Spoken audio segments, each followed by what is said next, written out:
Chocumucho, napagtagumpayan ang panglimang panalo kontra sa Akari at nananatiling mabangis at sinolo ang pangatlong pwesto. Pero si Rondina, muntikan pang ma-injured? At Wong, handa na kayang itawid ang kupunan para sa mga paparating pang mahihigpit na bakbakan? Pero bago pa man ang lahat, huwag mo namang kalimutang mag-subscribe at i-spike ang notification bell para lagi kang updated sa mga volleyball ganap. Ang Titans ay nanalo ng 5 sunod na laro nang hindi pa natatalo ng kahit isang set pagkatapos silang natalo ng Creamline. Ang Chocumucho ay patuloy na napagtatagumpayan ang kadalaban at nakakuha ng ikilamang sunod-sunod na straight set na panalo sa 2023 PVL All-Filipino Conference kontra sa Akari sa score na 25-23, 25-21 at 25-19 na ginanap sa Field Sports Arena.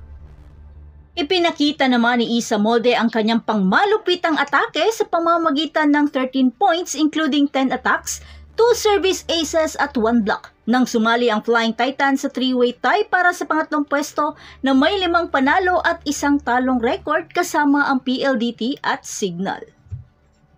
Kaya sa unang set pa lang, kinuha na nila ang momentum at lumamang ng husto sa Akari.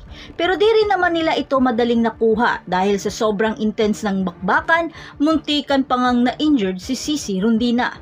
Sa pagpatuloy ng bakbakan, unti-unti naman silang nahahabol sa pagpasok ni Eli Suyud. Pero dahil sa composure at kumpiyansa, tinapos na agad ni Madayag sa isang quick attack sa score na 23-25. Sa second set, sobrang dikit pa rin ng laban, sagutan ng mga atake. Sa puntong ito, nakaka-adjust na ang Akari at nagiging palaban rin sa mga binibigay na mabibigat na atake ng Flying Titans. Pero Wong, nagawa namang lituhin ang Akari dahil sa kanyang pambihirang distribution sa bola.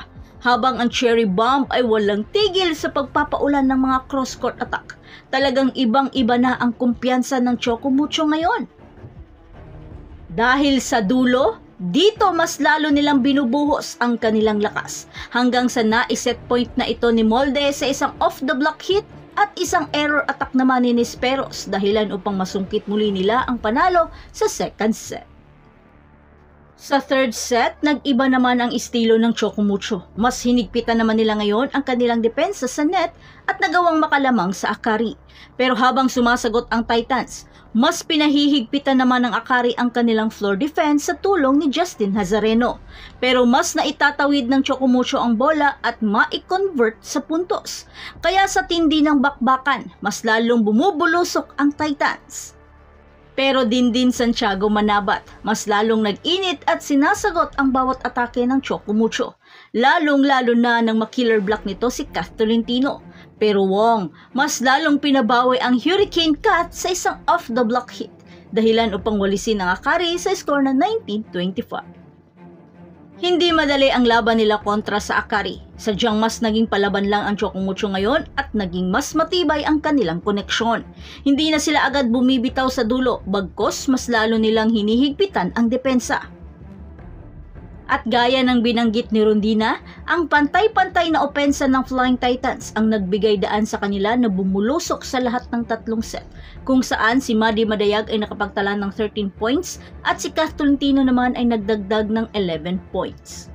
Samantala, hindi napantayan ng muling pagbangon ng Akari ang mga bumabangis na Chocumucho dahil hindi sapat ang 22 na pinagsamang puntos nila Dindin Manabat at Faith Nisperos para iligtas ang Chargers sa ikatlong pagkatalo sa 6 na laro.